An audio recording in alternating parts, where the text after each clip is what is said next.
Des de fa més de 400 anys, en arribar febrer, Torrent viu la seua entrada a la flor, una jornada festiva que comença a les 8 del matí, quan es talla la primera branca de l'Ametler en flor, després es deixa a l'església de Sant Lluís Beltran i des d'allí a poqueta nit es trasllada eixa branca enmig del foc dels coets fins a l'església de l'Assumpció per oferir-li-la a la Mare de Déu del Roser.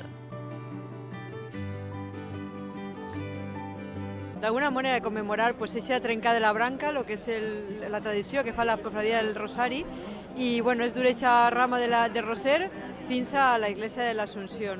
És una tradició que hem començat aquest matí, de bon matí han anat els clavaris i els membres de la cofradia a tallar eixa rama de Roser, després han anat a esmorzar, un esmorzar que hi ha que dir, com sempre, molt mogudet, en coets que van per baix la taula, algo d'àvia que també funciona, i ara ve el moment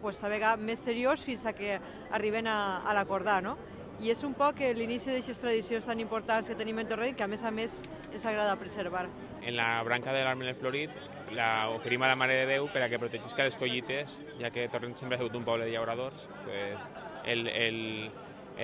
L'acte d'avui el que fa és l'oferiment a la Mare de Déu.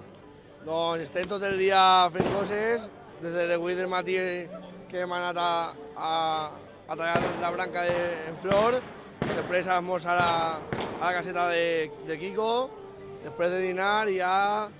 a les 6 de la vesprà a per els coets, a omplir les caixes per acordar, a preparar-se i ara ja l'últim apretó. És un dia que no pares, que ho parem molt bé amb amics, amb gent major, que ha viscut aquesta tradició molts anys i ara veurem com va avui.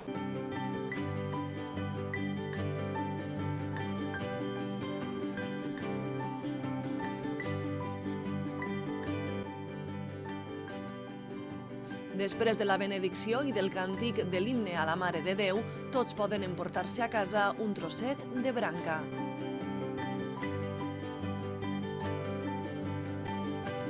I en acabar l'acte religiós arriba la fi de festa amb l'acordar.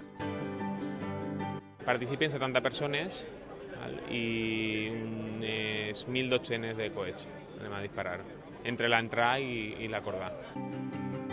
I així, amb foc i branques florides d'Ametler, Torrent celebra el pas de l'hivern a la primavera.